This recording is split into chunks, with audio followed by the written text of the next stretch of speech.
Hello everyone and welcome back. If you're new here, I'm Katie and today we are going to be talking about my top favorite Christian fiction books of 2022.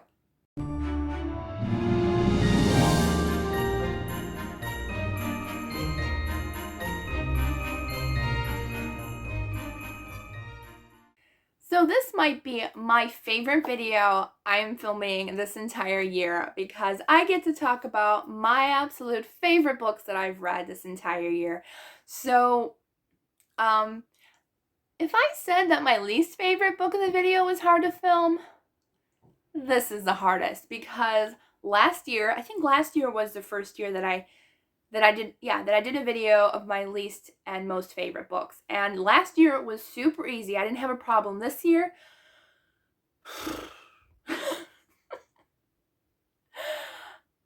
the books that I have to share with you are some of my favorites of all time.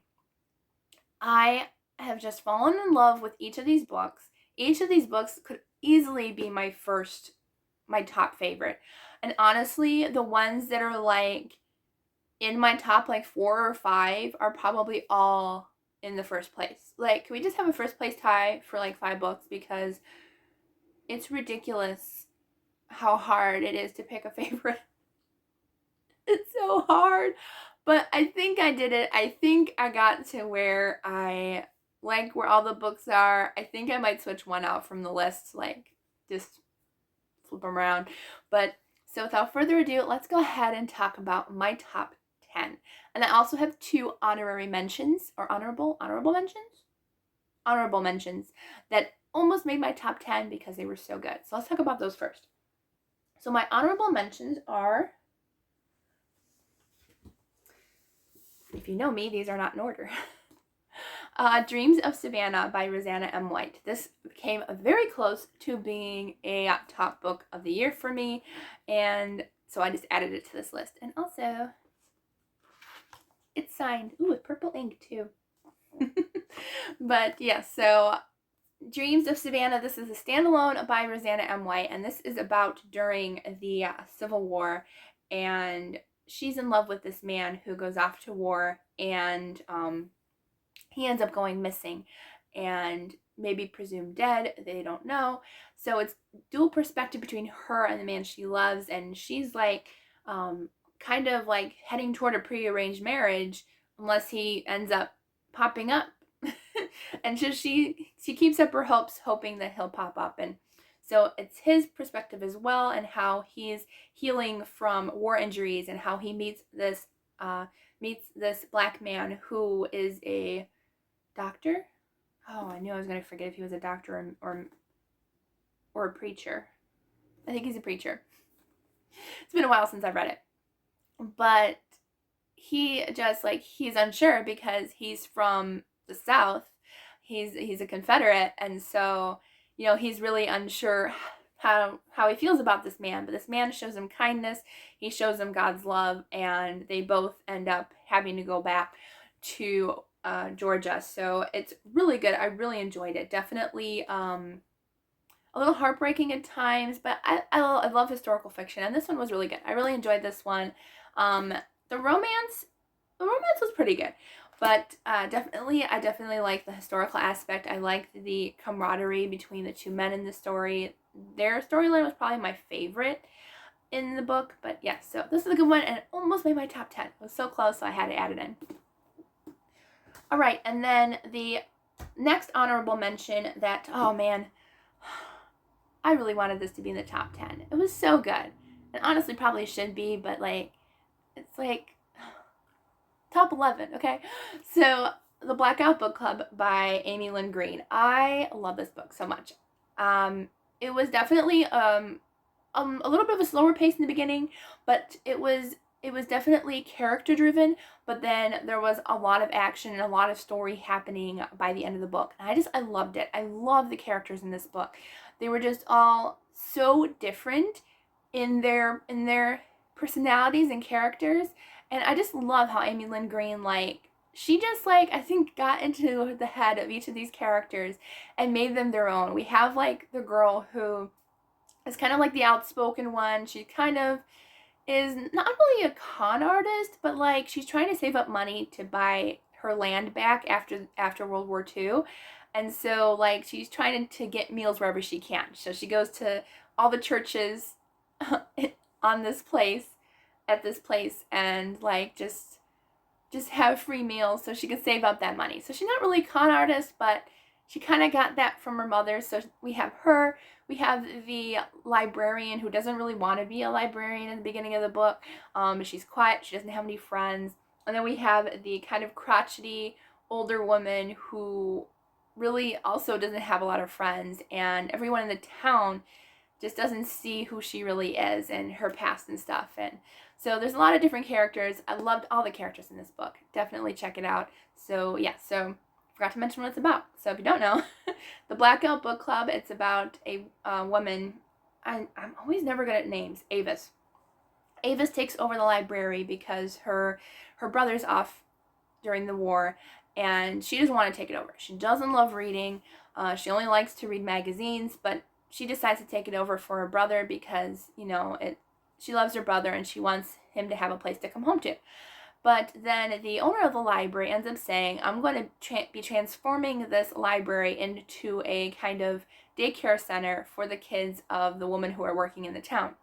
And Avis is like, no, like my brother needs this place when he comes home from war. So she ends up creating this book club called the Blackout Book Club to kind of get people to, like, during war times, just to have something to do. And so the owner says, okay, I'll agree up until like the beginning of fall when I have to make a decision. So it's really good. I really enjoyed this one. Definitely, let's just count it as one of my favorites of the year because yes, it is.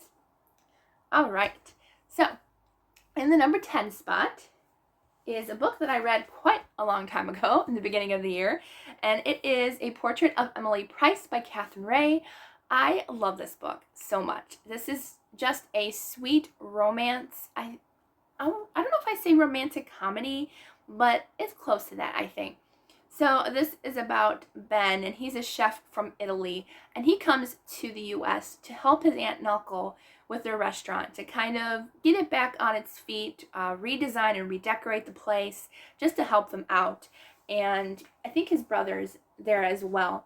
And I honestly thought the other brother was going to end up with the girl, just because they were both in like the art restoring industry and they got to know each other, and I was like, oh, they're going to be together.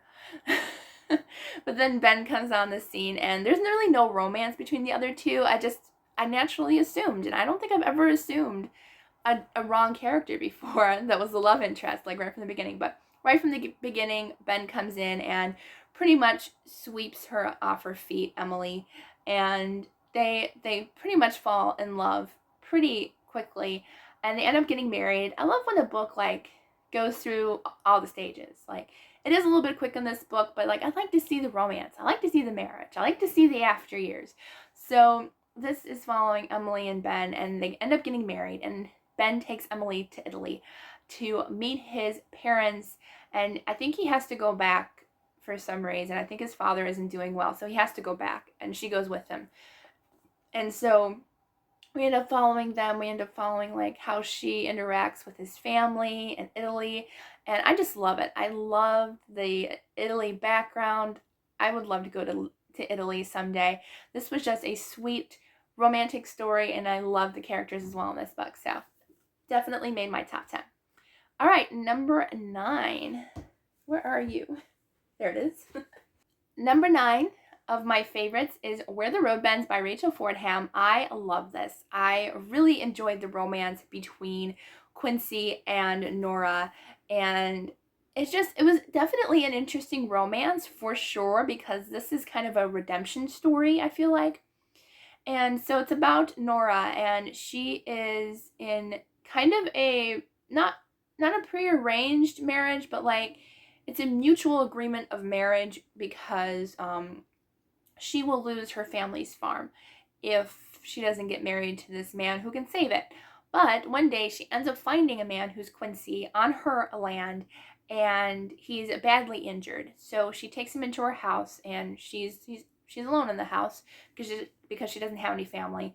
And so she ends up nursing him back to health. And so she ends up giving him some clothes and stuff like that to leave. But there's no like really any romance between them at all in the beginning. I think there might be like a little bit of like a hint of love happening, but not really. So he ends up leaving. And so we don't really know what happened to her. We end up skipping time to a few years later where we're with Quincy, and he actually ends up being a very wealthy, and it's because that he found something in the pack that she had, and I don't think she knew what was in that pack that she gave him.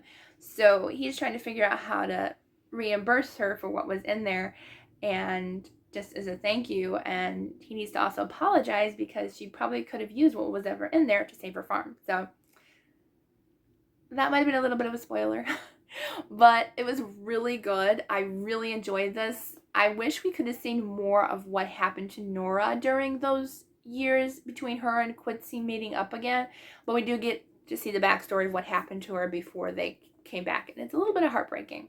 But yes, it was so good. I really enjoyed it.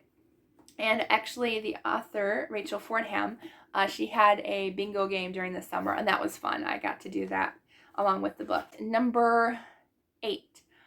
In the beginning of the year, this was actually my top book of the year because I loved it so much. But it ended up being number 8. But honestly, it could be anywhere in this list because I loved it so much.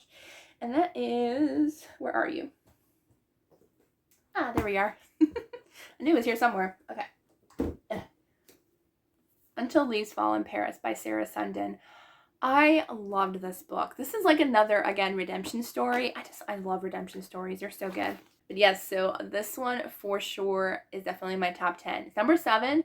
Honestly, I probably should have bumped it up a little bit more because I do love it so much. So this is about Lucy. Wow. I really have a hard time with names. But Lucy and Gerard, no, that's her last name. Paul. So Lucy is a ballerina, but she ends up buying a Jewish couple's bookstore during almost right before World War II, so they can escape and get to the U.S. And she says, I'll keep it for you until you're able to come back for it. And so she ends up buying it and ends up kind of getting involved with the resistance there. And then we meet Paul, who is a single father, and he owns a car company. And so he's kind of recruited by the Germans to create trucks and stuff. And so everyone is seeing him be this man. So he's basically hated in the community for what he does. And so his little girl ends up being hated on because it's her father. And so, but Lucy sees something a little bit different. And sometimes she does get that way, like she sides with the community for a few seconds, but she really starts to see the heart of Paul and who he really is and what he's doing. So I really love this book. I cried in one scene, and I gave this one to my mom to read, and she goes, why did you give me such a sad book to read? And I was like, Mom, it's only one scene, keep reading. So it was really good. I love Sara Sundin's work. I think I've read at least half of her books. I need to go back and read like one or two of her series, but I love this one so much. Loved it. All right, and number 6 on the list, right? 6. All right, now I'm organized, partly. All right, number 6 on the list is State of Lies by Siri Mitchell. This is my first Siri Mitchell. Actually, a lot of these authors are first for me.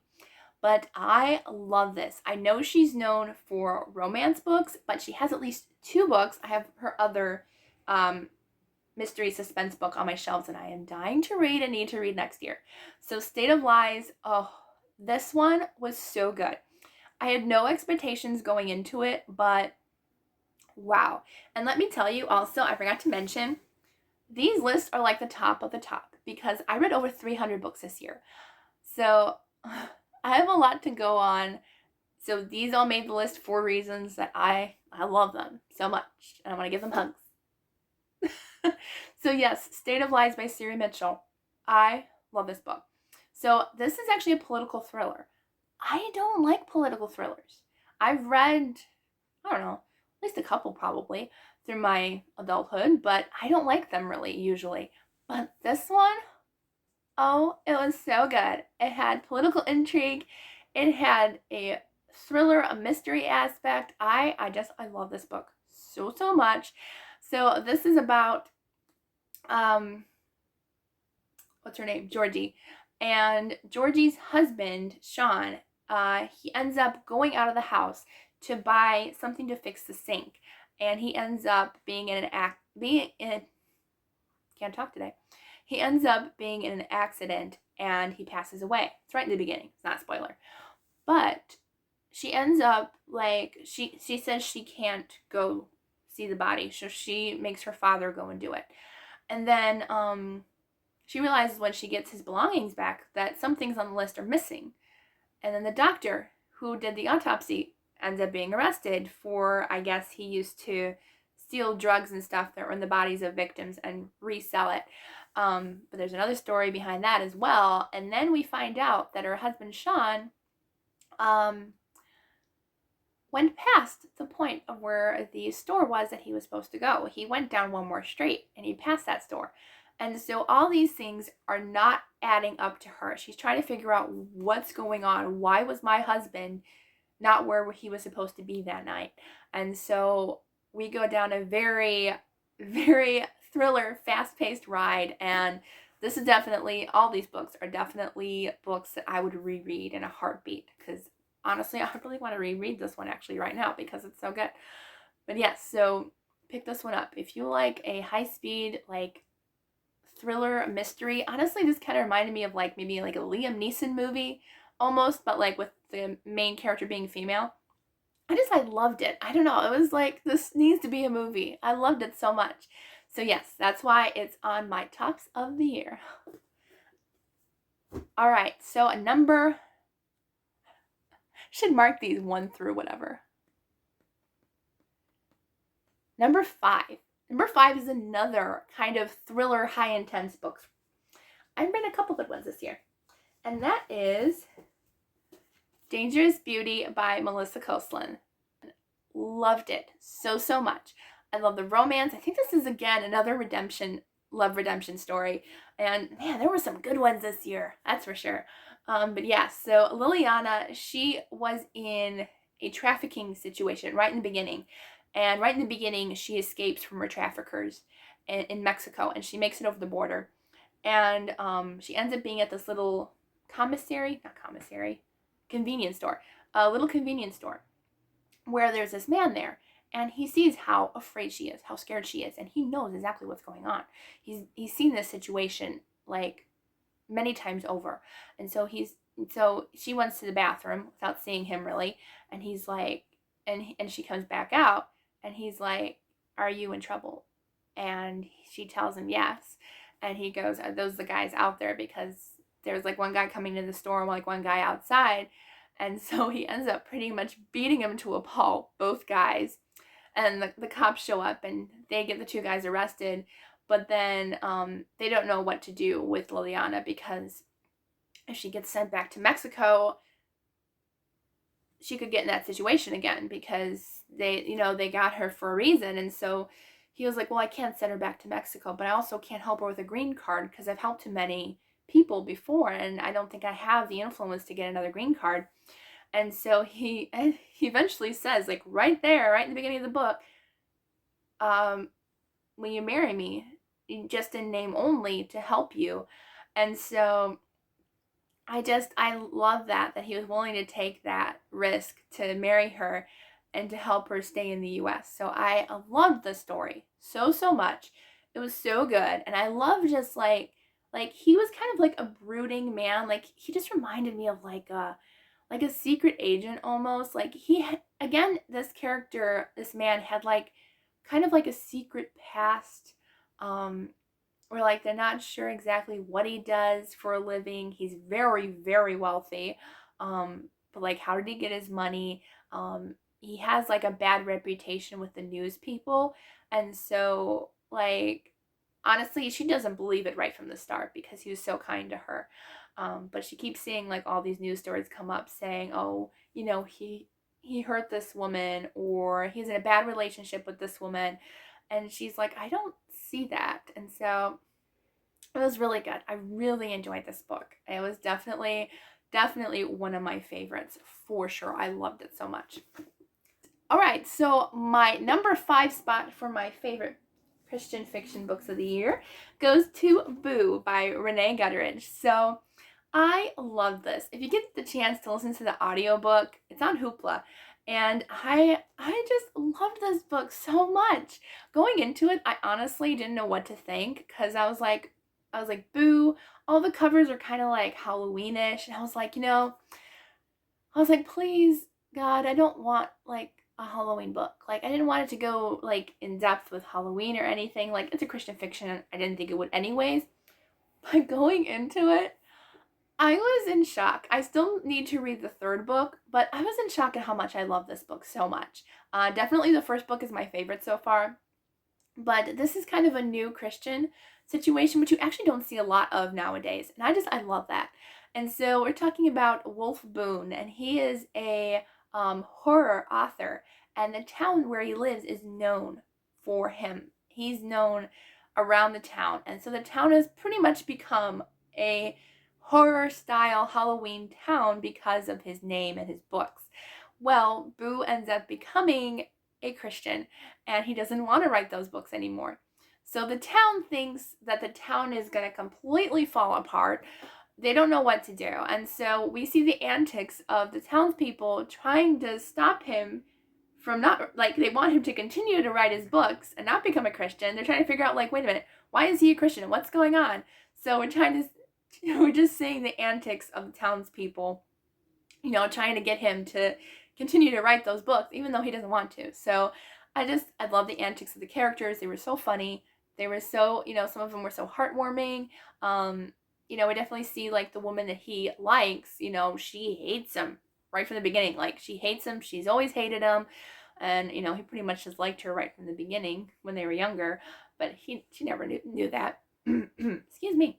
But yeah, so super sweet, super funny. Definitely, I think I laughed aloud in this book, and I haven't had one of those in a long, long time. But yes, so I loved it. I loved it so much. I thought this was definitely one of my favorites of the year.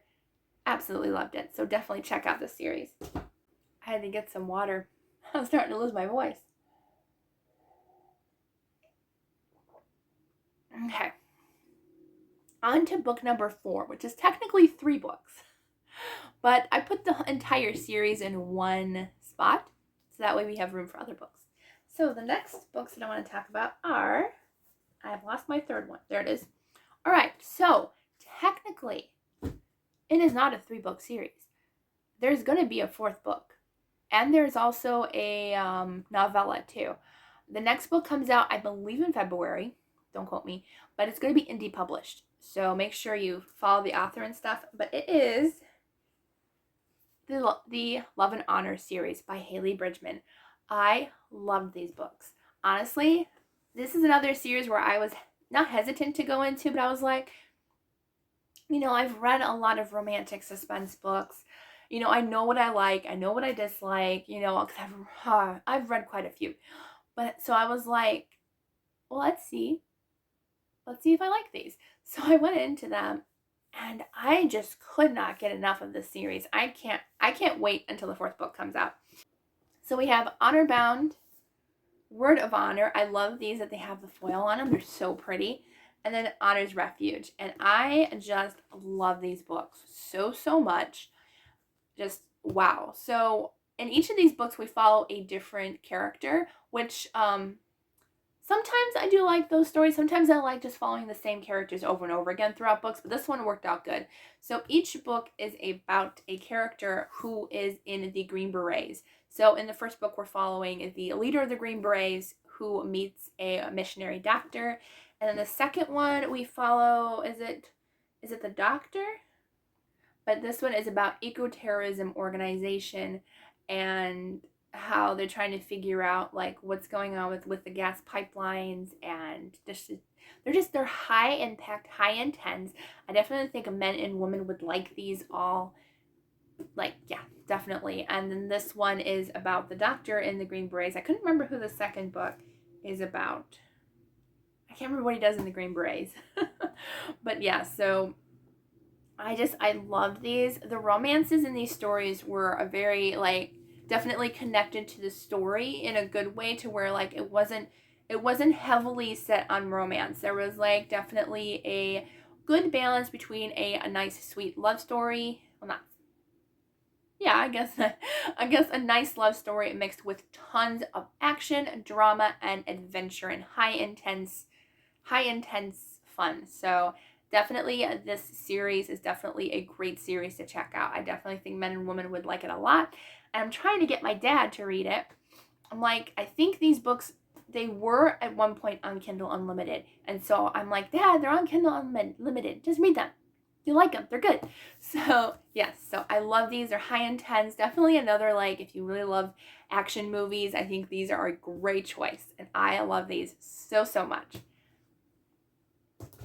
All right, and then number 3 on my list. Yeah, I think I'm going to switch them.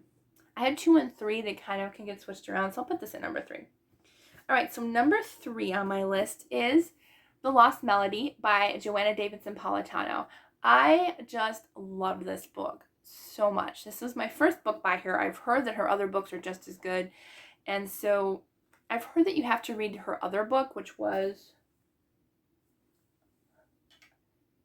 A Midnight Dance. I have most of her books that I bought off of Book Outlet. They had like 3 of them, so I just grabbed them. But yeah, so A Midnight Dance, I've heard that you should read before this one, because there's a character from that book in this book, even though technically they're not a series, but so I'll get to that one at some point.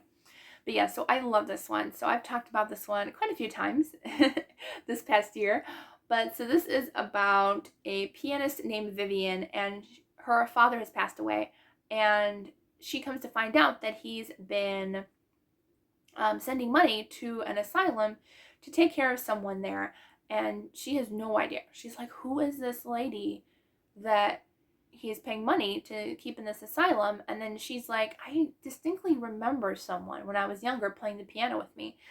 And so she goes there and pretends to, like, be like an aide, because she found out they're hiring. So she goes there, and what follows is a very dark path that, like, it's just so good. I don't want to spoil anything, but she does end up being committed into the asylum, and she keeps saying to people that she's not crazy, and so, but they end up committing her, and it's definitely an insane ride for sure. And I loved the lyrical writing in this, and just how the music that she brings to these people's lives in the asylum through piano playing and through music is just so beautiful. And I just loved it. Definitely one of my top favorites. All of these are probably top favorites of all time, for sure. All right, and then number 2 on the list. It's so hard to choose. I'm still trying to decide between my first favorite. Can we just have a tie? I don't know. They're both really good. Oh, it's so hard. Oh, I don't know what to do. They're both good. But I keep picking up this one more and talking about it more. All right. I think we're good. All right, so number 2 spot goes to The Extraordinary Deaths of Mrs. Kipp by Sara Brunsvold. I love this book so much. Out of all the books I talked about, I think this one had the most faith content in it. Well, I think Boo had quite a bit, and the Love and Honor series did. So some of them did have quite a bit. But definitely, this book was so great. And me as a person, I really don't like to read books that talk about hospice or people in hospitals and those situations. But I ended up picking this one up. This was actually like one of my very first Baker Publishing review books. And so I got it, and I was like, do I really want to read this? Like, I honestly thought that my heart was not going to be able to take it. But it did. And I'm so happy that I read it, because, man, these 2 main characters, Clara Kipp and Aiden, they both resonated a lot within my own character, and how Aiden, she's a reporter, and she gets into trouble at her work. And they pretty much put her on, like, the worst assignment ever, which is to to write this woman's obituary who's in hospice. And so she's like, I don't want to go. I don't want to do this. And she's uncomfortable in like the hospice situation, which I am too. That's where I get the similarities there. But then she meets Clara Kip. And then she realizes that there's something different about this woman. And maybe there's another story besides writing her obituary. So I love this book so much. And Clara Kip's story, Clara Kip. I mixed the author's name with the character. Anyways, Clara Kip. But she just resonates so much of God's love and faith throughout her life. And even, to her last days at hospice, she just shares her love of Jesus with the staff and with the man across the hall. Some parts were so funny where, like, she just wants to be with the man across the hall and share God's love. And, like, they're telling her to stay in her room and rest, but she'll sneak across the hall. And I loved her personality, her spunkiness, her charm, her, like, she definitely has, like, this, like, I'll tell it like it is type of attitude, but she does it with love. And I loved these characters so much. So definitely check this one out. This one definitely, like, could easily be in the top spot for me. It was so hard to choose. So love this book so much.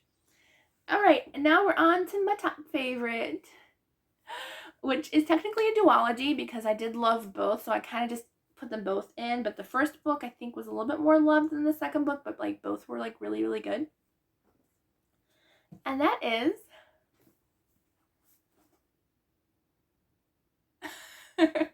In Search of a Prince and to Win a Prince by Toni Shiloh. I loved these books. If you love the Princess Diaries movie, not the books stink. I didn't even finish the first book. But if you love the movies, these are a good choice for you. So definitely young teens, young woman, older woman, everybody will just love these books. There is such sweet faith content in these books. I loved our main characters. I loved how they just had their prayer life continuously, and praying to God to help them through their situations and lean on God and his guidance. And I just love that. And so, yes, both these books are so good. Yes, love them. So this one is about Brielle Adebayo. Yes, I remember that name. There are some names that I remember and some that I don't.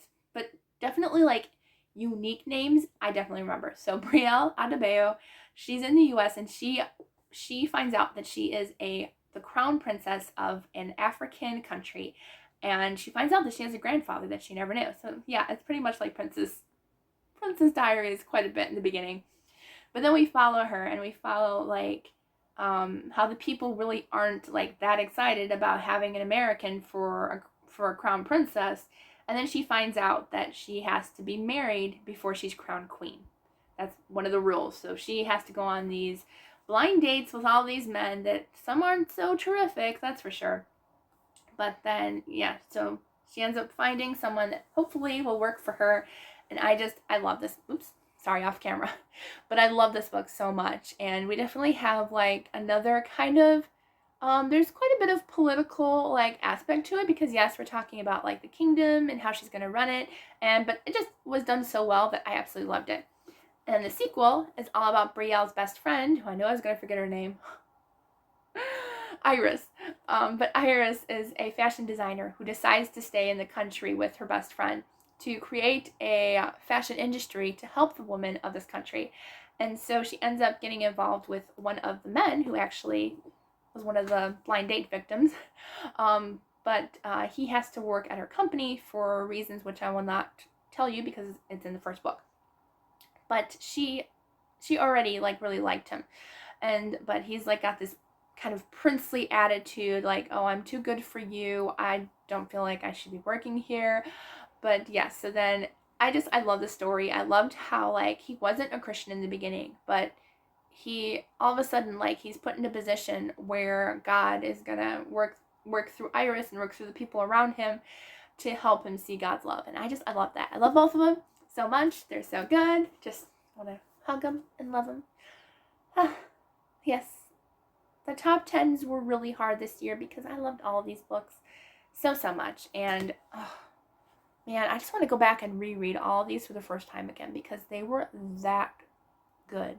So pick them up.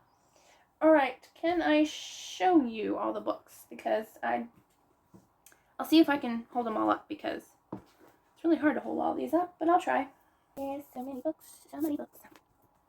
Okay, and I'm gonna put the two that almost made it too. I can't, oh golly, my arm's getting tired. Okay. Oh golly. Those are all the books that I love this year. Oh, they're so heavy. But yeah, so that wore me out. They're heavy. Oh man. Okay, so yes, tons of great books. So if you've read any of these, I'd love to know your thoughts and what you thought about them down in the comments. And if you haven't, let me know which one you're interested in reading in, because like if you do, I would love to know what you thought about it next year if you read it, because these were definitely some of my favorite books of all time. Each one of these is on my favorites, like my favorites forever list. So I'm glad I have copies of all these books. You know, also, this is my first year, I think. Well, I've only done this for like 2 or 3 years of my favorites, but like this is the first time that I have had my top 10 favorite books. I have owned every single one. That's never happened before. So, you know, I love these. Although honestly, most of these are probably review copies. Or gifts. Or no, I bought a few actually. Maybe one. No, actually I bought two, maybe. Anyways, so yes, these were all just, can we just sit here and hug them all? They're so good. So good. Anyways, yeah, so I'm loving way too much on these books. I need to stop now. But anyway, so I hope you enjoyed this video. Definitely my favorite video of the year. And yes, I'm wearing hearts because I love these books. I had to wear the heart shirt. Although I could have worn like my favorite book list shirt because it has some of these titles on there. But I didn't want to spoil anything. Although you probably saw the shirt in my previous video. So yeah, anyways, so good. Alright, so I hope you all have a wonderful day. And I will see you all tomorrow for the next Bookmas video.